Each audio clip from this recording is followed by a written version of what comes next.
Oui, oui, je crois que les universités ont raison. Il n'y a pas qu'une communauté internationale, mais vous savez, le langage, c'est une convention. C'est seulement pour se comprendre. Et alors, on utilise ce mot en général, même si le mot n'est pas du tout précis.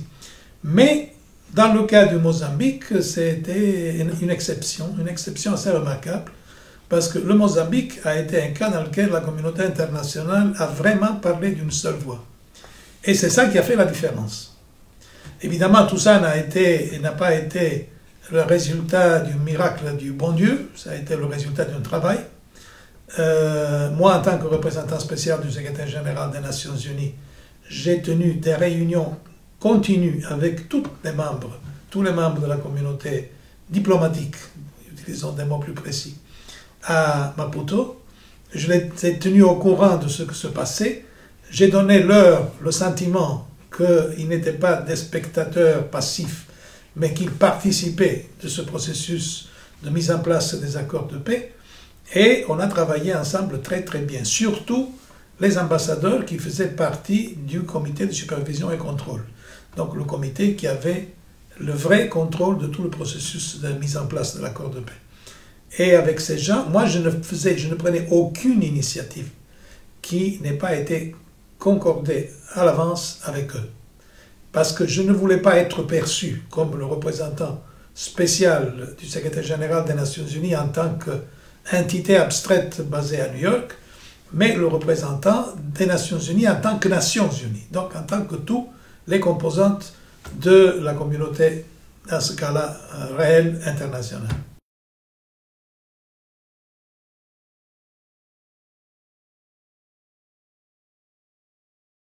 On n'a pas besoin de le deviner, je le dis. Oui, ça a été Kofi Annan avec un argument que je n'ai pas compris. Parce qu'il a dit, pas à moi, il a dit à Moustapha Niasse, by the way. Il a dit à Moustapha avec lequel j'avais discuté la chose et il avait partagé mon point de vue, que la formule mozambicaine n'était plus valable. Quelle était la différence? La formule mozambicaine avait dans la commission les Mozambicains et les représentants du corps diplomatique qui faisait partie de la commission de supervision et contrôle. Donc on avait les deux, et les deux parlaient ensemble, et les Nations Unies qui étaient au milieu faisaient une sorte de médiation pour s'assurer qu'à la fin les deux se comprenaient et arrivaient à des décisions communes. De l'autre côté, le SIAT était seulement, utilisons toujours le mot qui ne vous plaît pas, seulement la communauté internationale. Et donc, le dialogue entre cette communauté internationale qui parlait entre elles et le gouvernement congolais se faisait par presse interposée, personnes interposées, déclarations publiques interposées. Enfin, il n'y avait pas de dialogue direct au sein de la commission. Et ça, moi, j'ai vu tout de suite, tenant compte de l'expérience que j'avais fait au Mozambique, qui ne pouvait pas marcher bien. En effet, on ne peut pas dire que le SIAT était inutile. Le SIAT a été utile, a joué un rôle important, mais pas aussi important qu'il aurait pu jouer si on avait assuré dès le début une présence aussi congolaise à l'intérieur de cette institution.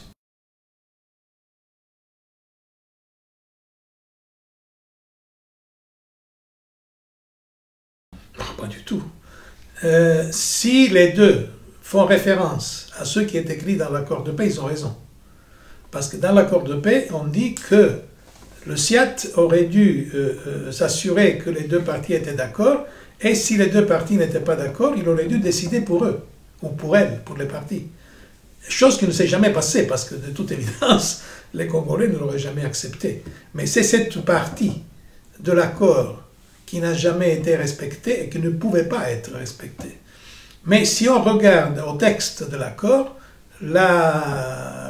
les considérations qui sont faites par les universitaires belges que vous avez mentionnées sont tout à fait correctes. Seulement qu'on n'a pas appliqué ça, parce qu'on ne pouvait pas le faire. Donc, dans la réalité des choses, il n'y avait pas de tutelle. Le gouvernement a joué en pleine autonomie. Peut-être parfois trop séparé et trop isolé, à cause du fait qu'il ne participait pas aux réunions. En plus, il y avait un élément qui était assez négatif là-dedans. C'est-à-dire que le gouvernement n'était pas tout à fait ignorant de ce qui se passait dans les réunions. Parce qu'il y avait évidemment... Oui, vous parlez de... Après la réunion, tout le monde savait ce que c'était dit. Oui, parce que tout le monde allait reporter au gouvernement les choses, enfin tout le monde. Chacun avait ses propres clients, ses propres amis, et finalement on avait des visions complètement tordues de ce que s'était vraiment passé, parce que c'était mieux si on assistait directement et on avait vu ce qui s'était passé plutôt que de l'écouter par quelqu'un d'autre. Et évidemment, vous savez, quand les choses passent d'une personne à une autre, se déforment. Il y a une distorsion. Et il y a des distorsions.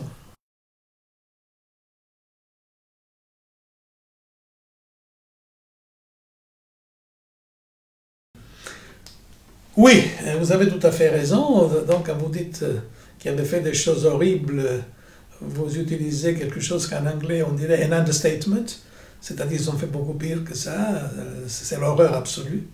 C'est une organisation qui a tué pas mal de gens, qui a mutilé les gens, qui a attaqué des villages, kidnappé les enfants, les a obligés à tuer leurs propres parents, justement pour en faire des machines à tuer, et des gens qui n'avaient plus de contact et de lien, donc qui devenaient complètement esclaves de la RENAMO. Donc c'est des choses horribles qui ont été faites par la RENAMO.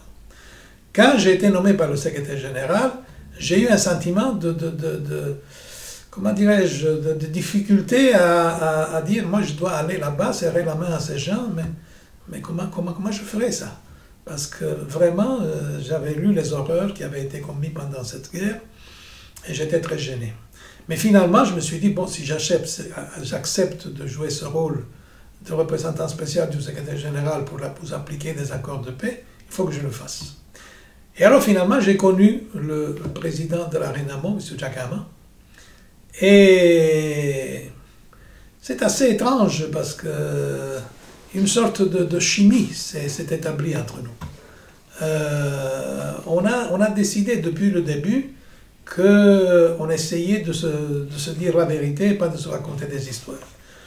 J'ai essayé de lui faire comprendre qu'il avait tout intérêt à rester dans la logique de l'accord de paix et que s'il restait dans cette logique, je l'aurais aidé. Chose dont il avait besoin. Parce que là, il y a un point fondamental. Peut-être que vous avez une autre question sur ça, mais je peux l'anticiper. C'est-à-dire ce que se passe normalement quand on fait un accord de paix. Alors, quand les deux parties, un gouvernement et une force de rébellion, se retrouvent à discuter, c'est parce que les deux ont constaté que ni l'un ni l'autre peuvent gagner la guerre. Donc, il y a un équilibre de force entre les deux. Ce sont deux forces qui se sont affrontées pendant longtemps et qui arrivent à la conclusion que de continuer la guerre, c'est inutile parce que personne ne va la gagner. Donc, il faut trouver un accord. Une fois que l'accord est fait, et qu'on passe à la mise en place de l'accord, l'équilibre qui existait au moment de la négociation est cassé. Parce que d'un côté, on a un gouvernement avec tout le pouvoir que le gouvernement peut avoir, donc les paraphernalia de pouvoir et tout le reste, et de l'autre côté, on a des gens qui viennent de la brousse et qui n'ont rien. Et donc, la situation est fortement déséquilibrée. À ce moment-là, les gens de la rébellion ont le sentiment d'être piégés, que l'accord de paix les a mis dans une situation d'infériorité, ils commencent à le violer, et naturellement, tout s'effrite et on recommence à partir de zéro. Alors, le rôle du représentant spécial, du secrétaire général, qui doit appliquer l'accord de paix, est de s'assurer que cet équilibre soit, je ne peux pas dire entièrement rétabli parce que ce n'est pas possible, mais qu'il y ait le sentiment de la part de la partie la plus faible, donc de la partie de la rébellion, que ces exigences et ces soucis sont tenus en compte. En faisant ça, vous donnez l'impression à l'autre partie que vous êtes partisan. Donc vous vous trouvez en difficulté avec le gouvernement. Donc j'ai dû gérer tout ça avec beaucoup de difficultés, mais pour revenir à la question d'origine, donc comment on se pose par rapport à un mouvement de guérilla aussi horrible qui était la RENAMO, qu'il soit horrible ou non, moi, pour faire réussir l'application de l'accord de paix, je devais les traiter comme un partenaire de l'accord de paix. Et donc, m'assurer qu'il n'ait pas le sentiment d'avoir été piégé, d'être complètement marginalisé, qu'il n'avait aucune chance de faire quoi que ce soit, donc qu'il s'était pratiquement suicidé politiquement. Donc, je dois éviter qu'il y ait ce sentiment. Et je l'ai fait.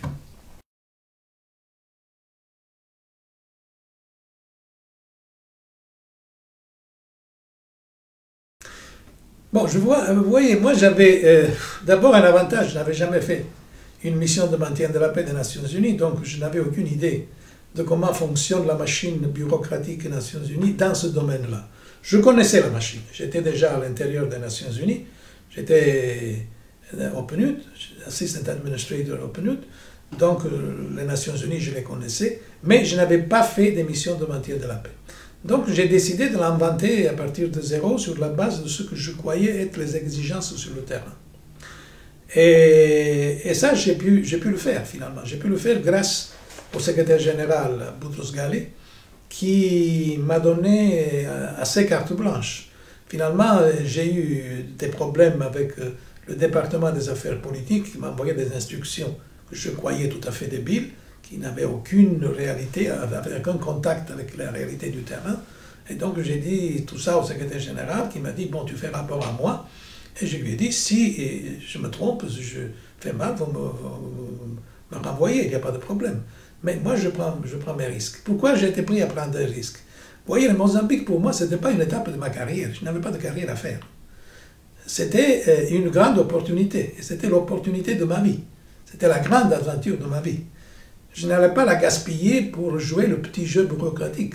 Un bureaucrate, vous savez, il se garantit toujours, il s'assure qu'il reçoit des instructions par écrit, comme ça il peut mettre le dossier de côté, et un jour, quand on le reproche, on dit non, non, moi j'ai obéi à des ordres, voilà le papier, c'est ça.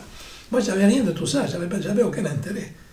Et comme je vous dis, moi j'étais au sommet du système, je ne devais pas faire de carrière, et je voulais absolument réussir cette opération, parce que c'était un défi avec moi-même. Et j'ai décidé de voir sur le terrain ce qui était nécessaire et de le faire, quelle que soit l'opinion de gens à New York, parce que je crois que c'était tout à fait incohérent d'imaginer de diriger une mission de maintien de la paix à partir de quelques milliers de kilomètres de distance, quand il y a quelqu'un qui est sur le terrain et qui sait exactement ce dont on a besoin. Mais cela dit, à part les premières difficultés que j'ai eues, parce que finalement les gens à New York n'étaient pas habitués à ce genre d'attitude, quand on a vu aussi que le secrétaire général était de l'avis qu'il fallait que je puisse faire ce que je croyais mieux, je n'ai jamais eu des problèmes de boycottage réel de la part de mes collègues de New York. Finalement, on a trouvé une façon de travailler ensemble. Et je crois que tout ça a été la condition aussi de la réussite de l'opération.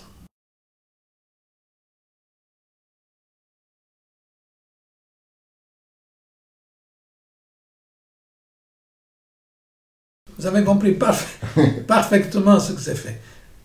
Moi, j'avais des différents groupes d'ambassadeurs à New York. J'avais le groupe de l'Union européenne, j'avais le groupe de l'Union africaine, j'avais les gens du CIAT, de la Comité de supervision et contrôle, de la commission du cessez-le-feu. En fait, chaque groupe, je le réunissais séparément, et à chacun disait plus ou moins, je disais les mêmes choses, mais chaque groupe avait ses caractéristiques particulières. Un de ces groupes était les représentants à Maputo qui étaient des pays membres du Conseil de sécurité, membres permanents et membres temporaires. Avec ces gens-là, moi je faisais un travail très simple. Normalement, la représentante spéciale est chargée de la part du secrétaire général de présenter le draft, donc le brouillon de la résolution qui doit être présentée au Conseil de sécurité. Périodiquement, on fait un rapport au Conseil de sécurité. Et on demande des choses, un peu prolongation du mandat ou d'autres choses. Donc je le faisais parce que c'est la procédure habituelle, c'est pas spécial ça. Mais ceux qui n'étaient pas dans la procédure habituelle, c'était en effet une violation totale de la procédure habituelle, c'était de partager ce document avec les autres membres du Conseil de sécurité. Alors, je le discutais avec eux, j'expliquais pourquoi je disais certaines choses et pas d'autres. Je voyais avec eux s'il y avait quelque chose à modifier, je pouvais même la modifier. Et finalement, quand le texte arrivait à New York, les ambassadeurs, membres du Conseil de sécurité, avaient déjà envoyé à leur capitale leur avis sur la résolution et même peut-être le texte de la résolution parce qu'ils l'avaient. Et finalement, quand le Conseil de sécurité se réunissait, on avait immédiatement l'agrément. On n'a pas eu de grands problèmes et de grandes difficultés avec nos rapports. On était presque tous approuvés c'est un changement ou avec des tout petits changements. Donc c'est ça que à l'université de Georgetown a été défini comme the Shadow Security Council. Mais je me suis fait taper sur les doigts parfois après parce qu'on m'a dit « Ah, mais tu n'aurais jamais dû faire ça ». J'ai dit « Peut-être je n'ai pas dû le faire, mais une fois que je l'ai fait, on a eu l'avantage d'avoir les rapports approuvés rapidement. »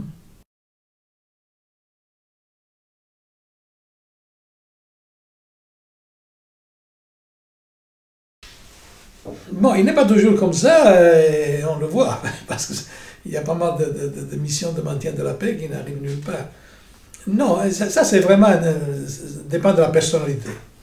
Moi, j'ai voulu le faire, je ne savais pas le faire autrement. La crise, je ne sais pas à laquelle vous faites référence, peut-être quand j'ai demandé le fameux coup de bluff, quand j'ai demandé aux gens de venir tout de suite à Maputo pour former les commissions. Et oui, ça a été vraiment une opération qui a réussi. C'était risqué parce que si Jagama m'avait répondu non, mon prestige aurait diminué, il n'y a pas de doute sur ça. Mais si on ne prend pas de risque, on ne va nulle part.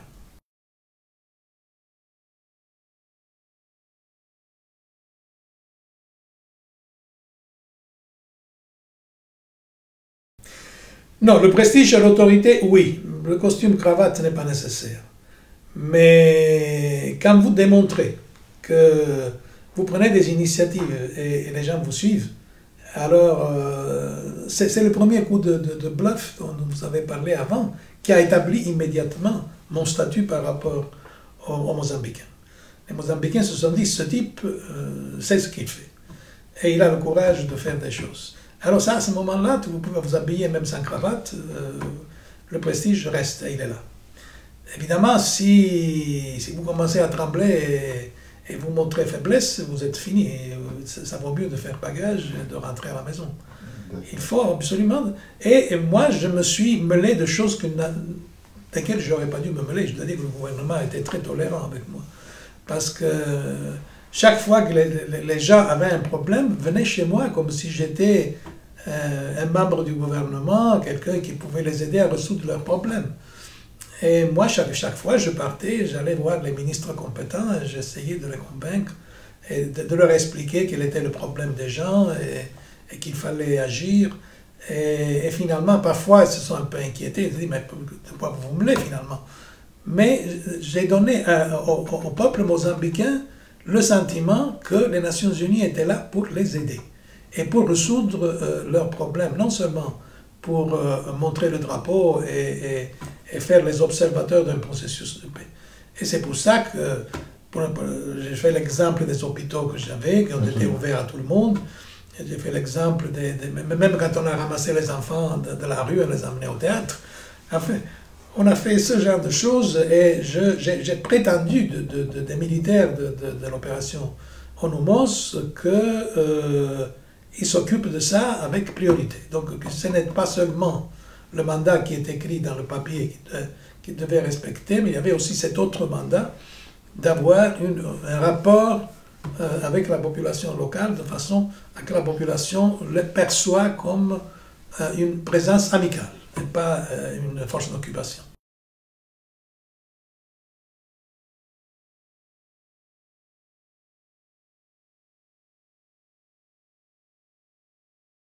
Bon, je crois d'abord qu'il faut se rendre compte que mon rôle en tant que représentant spécial du secrétaire général des Nations Unies au Mozambique était très différent que mon rôle comme représentant de l'Union européenne. Au Mozambique, j'avais un pouvoir réel. J'avais une mission de, je crois, 7000 personnes, avec des bataillons d'infanterie, avec tout un truc, et j'avais un rôle prévu par l'accord de paix. Donc, je présidais la commission de supervision et contrôle que, selon l'accord de paix, était le document fondamental du Mozambique qui prévalait sur tout, y compris la Constitution. Évidemment, seulement dans les matières qui faisaient référence à l'application de l'accord de paix. Donc, j'avais vraiment un pouvoir, j'étais facilitateur, médiateur, j'essayais de trouver des solutions. Dans le cas de l'Union européenne, j'étais tout simplement quelqu'un qui appuyait d'autres. Donc je suis parti au Burundi en appuyant le président Nyerere, qui était le vrai facilitateur, après Mandela. Dans le cas du Congo et du Rwanda et de l'Ouganda, c'était autre chose. Donc, je n'avais pas vraiment un rôle de médiateur. Mais je travaillais avec, je rencontrais tout le monde, donc les présidents que vous avez mentionnés, Kagame, Museveni, le vieux Kabila, après le jeune Kabila, et chaque fois, j'essayais de raisonner avec eux, pour dire, bon, écoutez, vous êtes dans cette situation, qu'est-ce qu'il faut faire? Pour exemple, avec le vieux Kabila, je lui disais clairement, écoutez, il faut être réaliste. Vous avez une armée qui ne tient pas le coup. Donc, chaque fois que vous la faites bouger, vous perdez. Chaque fois qu'il attaquait, il avait comme résultat une contre-attaque et il perdait. Il avançait de 5 km et il reculait de 25. Et en faisant ce jeu complètement inutile, il avait des négatifs, il était arrivé jusqu'à Pweto, parce que les Rwandais avaient occupé même la ville de Pweto et s'apprêtaient à prendre le Lubumbashi. Moi, j'en avais parlé avec le chef d'état-major de l'armée rwandaise, le général Kabarebe, et il m'a dit, écoute, s'ils nous attaquent de nouveau, on va prendre aussi le Lubumbashi. Et ils savaient qu'ils pouvaient le prendre, parce qu'à Pweto, ils avaient testé l'armée du Zimbabwe. Et ils se sont rendus compte qu'elle n'était pas à la hauteur des préoccupations qu'ils pouvaient avoir. La seule armée qui aurait pu les gêner était l'armée angolaise. Mais les Angolais n'avaient aucune intention de bouger vers l'Est.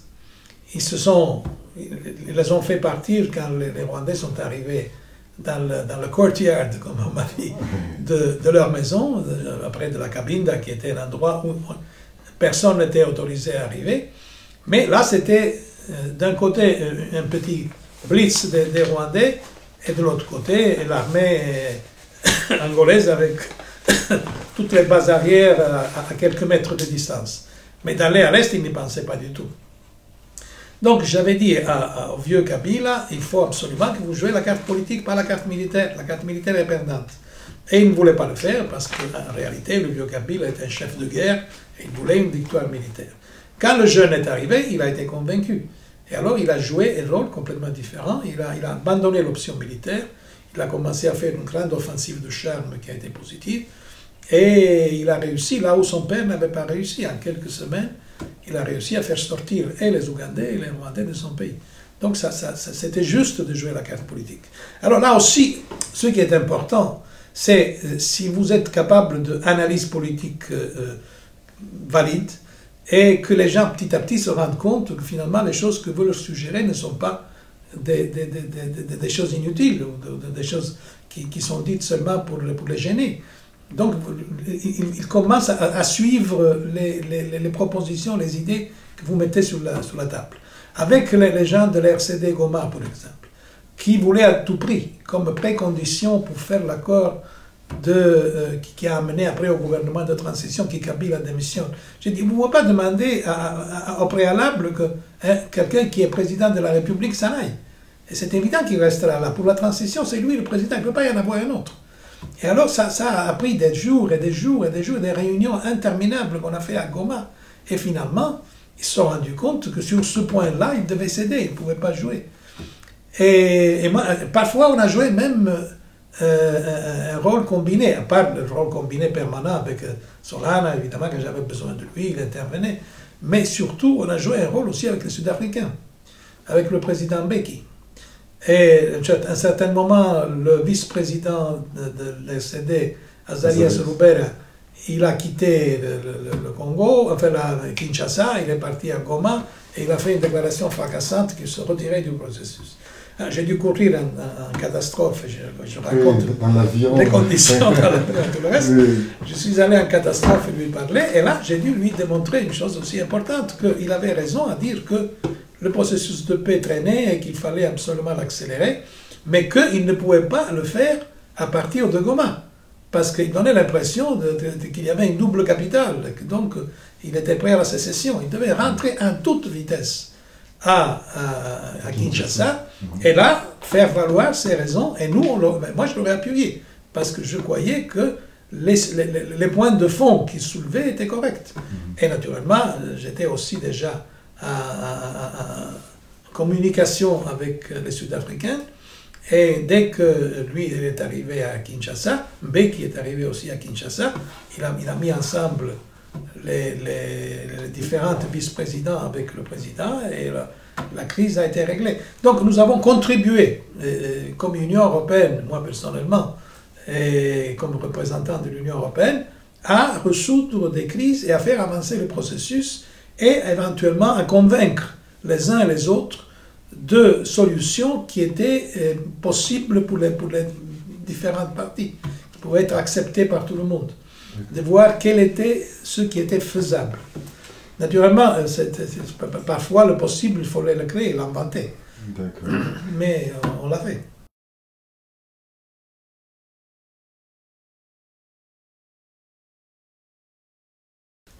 Solana, comme vous l'avez rappelé, est arrivé plus tard que moi. Moi, j'étais déjà j'avais été déjà nommé représentant spécial. Solana a été le ministre des Affaires étrangères de l'Europe, enfin, même si ce n'était pas son rôle formel, mais dans la substance, il s'occupait de tout. Et surtout, il ne connaissait pas du tout l'Afrique. Il n'avait jamais été en Afrique avant d'arriver à ce poste. Mais la première fois qu'il est allé, il a eu intérêt pour ça. Et chaque fois que j'ai eu besoin de lui, il était toujours prêt à intervenir. Donc il a joué un rôle assez important. Et finalement, nous avons collaboré assez bien. Mais au tout début, lui aussi, il était dans la condition de devoir inventer son rôle. Parce qu'il était ministre des Affaires étrangères de l'Europe sans être ministre des Affaires étrangères de l'Europe. Donc c'était pas facile. Moi aussi, je devais inventer un rôle parce que personne ne savait qu'est-ce que c'était ce représentant spécial. En ce qui concerne Louis Michel, la chose est différente. Louis Michel était ministre des Affaires étrangères de Belgique.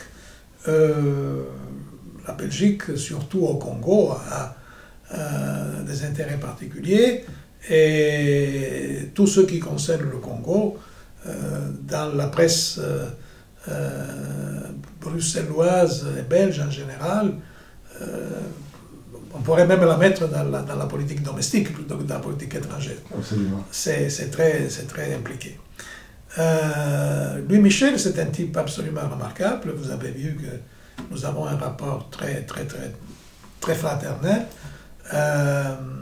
On a constaté tout de suite qu'on avait une lecture de la situation qui était presque identique et que donc on pouvait se soutenir mutuellement. Moi, j'avais beaucoup plus besoin de lui, de son aide, parce qu'il est un ministre des Affaires étrangères d'un pays fondamental dans la région. Il avait évidemment beaucoup de pouvoir et son pouvoir pouvait m'aider, ce qui s'est passé régulièrement. Donc je crois qu'on a coopéré de façon impeccable.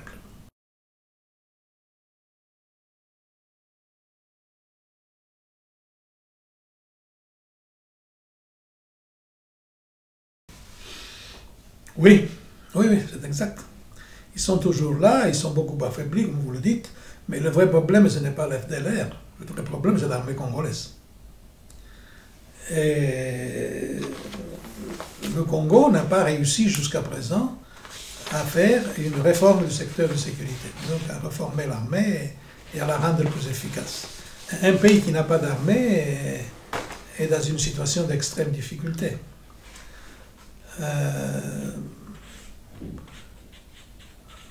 Je ne sais pas comment ils vont s'en sortir, parce que les Nations Unies ne sont pas en mesure de faire ce qu'ils doivent faire à la place de l'armée congolaise. Et l'armée congolaise n'a pas amélioré depuis longtemps. Hein. On en parlera demain, j'imagine, de tout ça. Tout à fait, oui. Parce que c'est un problème fondamental. C'est un des problèmes qu'on a essayé d'aborder avec IUSEC pour la réforme du secteur de sécurité. Mais là, on trouve un barrage à niveau du gouvernement congolais, surtout des officiers et des militaires de l'armée. Et de l'autre côté, on trouve des difficultés aussi avec la communauté internationale qui n'est pas prête à investir ce qu'il faut pour faire une véritable réforme du secteur de sécurité au Congo.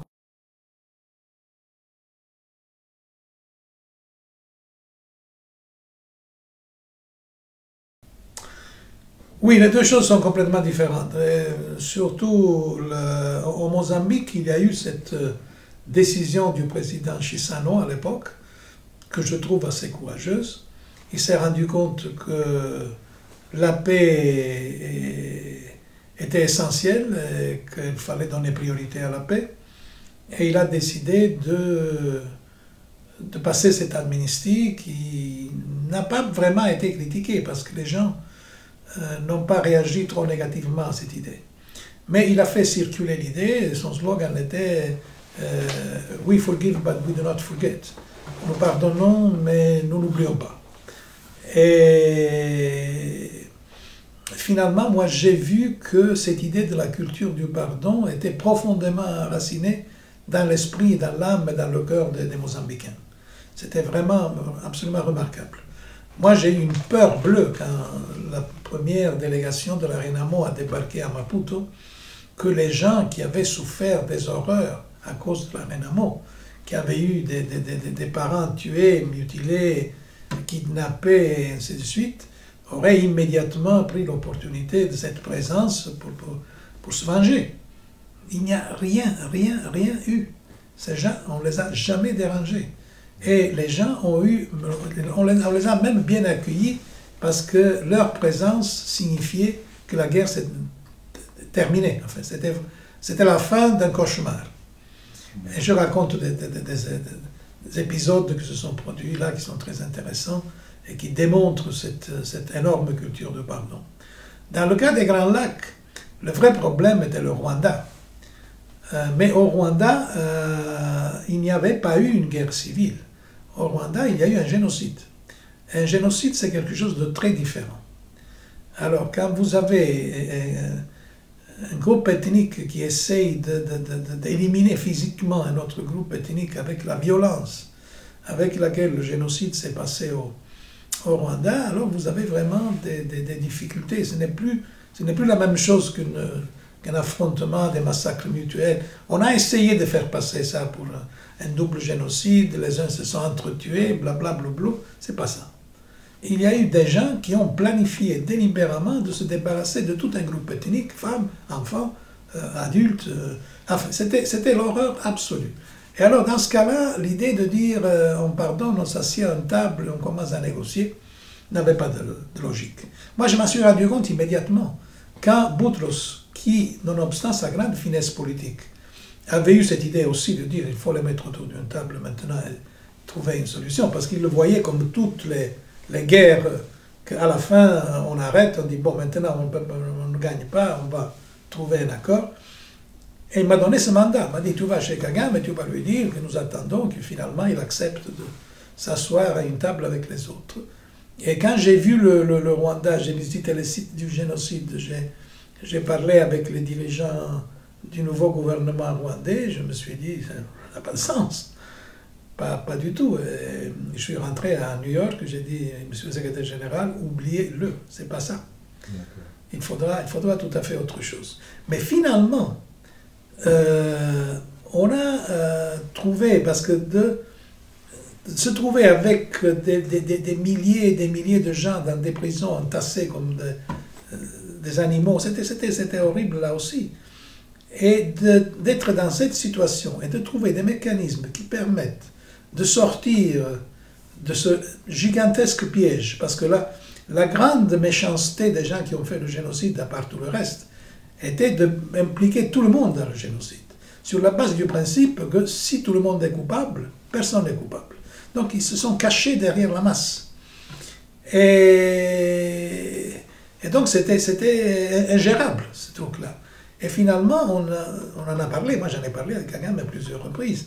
Je lui ai raconté des épisodes de comment j'avais appliqué au Mozambique des systèmes de culture traditionnelle plutôt que des trucs venant d'Occident. Un jour, j'ai entendu parler de cette histoire de la gachacha, donc de ces tribunaux de culture traditionnelle qui n'étaient pas faits pour les crimes de sang, donc on a dû les adapter. Mais avec ce système, finalement, on a géré ce truc-là. Je crois qu'on est à la fin de ce processus maintenant. Les prisons sont moins affolées qu'ils ne l'étaient avant. je pense que dans quelques années, tout ce problème sera fini. Il n'y aura plus de gens en prison qui sont accusés d'avoir commis des crimes pendant le génocide. Je crois que ça a été une façon de combiner la fin de la culture de l'impunité avec un début de culture du pardon. Mais ce n'est pas vraiment que les gens ont pardonné, parce que c'est difficile de pardonner dans ce cas-là.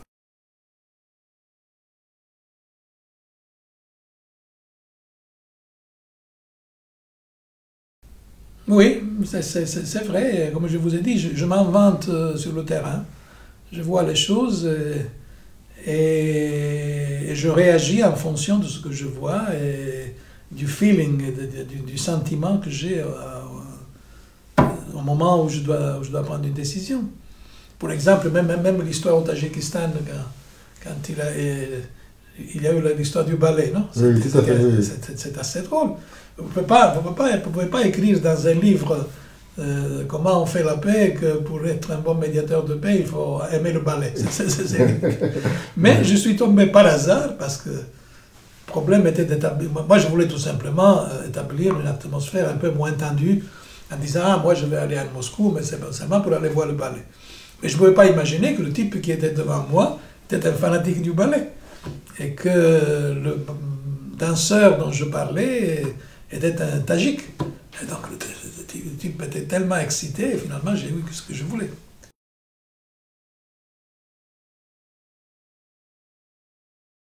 Bon, moi je le dis même dans le livre clairement, que je considère que peut-être un des crimes les plus graves du colonialisme a été de contribuer à détruire la culture traditionnelle ou à la décrédibiliser et à donner aux Africains le sentiment qu'il s'agissait d'une subculture, d'un obscurantisme. Et c'est ce que mon interlocuteur m'a dit, vous nous aurez pris pour des obscurantistes. Et je lui ai dit non, pas du tout, pas du tout. Et je crois qu'il faut absolument remettre en marche tout ça. Il faut que les gens aient l'orgueil et la fierté de leur propre culture. Tout en plus que dans leur culture, il y a des instruments qui leur permettent de résoudre leurs crises. Et qu'on ne va pas les résoudre en empruntant la culture du monde occidental. L'autre exemple que je fais, c'est l'exemple des enfants soldats. Donc, les enfants soldats au Mozambique qui avaient été kidnappés par la Renamo, qui avaient tué leurs propres parents, ils ne voulaient pas rentrer dans leur village. Et les gens du village n'étaient pas tellement enthousiastes à les recevoir. Donc, il y avait des complexes de culpabilité et des complexes de refus d'un côté et de l'autre. On a discuté pendant des heures à la commission de supervision et contrôle s'il fallait leur faire de la psychanalyse, si c'était mieux la psychanalyse freudienne ou jungienne, enfin tout un truc très compliqué. Finalement, moi, au début de ma mission, j'avais recruté une anthropologue brésilienne, mais qui vivait au Brésil depuis longtemps, qui s'appelle Irae Lundin Batista. Et elle m'a dit, mais écoute, pourquoi vous perdez du temps à discuter de ça? Pourquoi vous ne faites pas des cérémonies de purification? J'ai dit, cérémonie de purification, qu'est-ce que c'est ça? Elle m'a expliqué plus ou moins de quoi il s'agissait. Et alors, moi j'ai proposé de faire ça. J'ai dit aux Mozambicains, débrouillez-vous, faites-les. Et avec ça, ces gens ont été réintégrés immédiatement dans leur village, il n'y a pas eu de problème. Donc la culture traditionnelle africaine avait en soi un mécanisme qui permettait de résoudre le problème, qui n'aurait pas pu être résolu avec une autre culture, qui n'a rien à voir avec eux.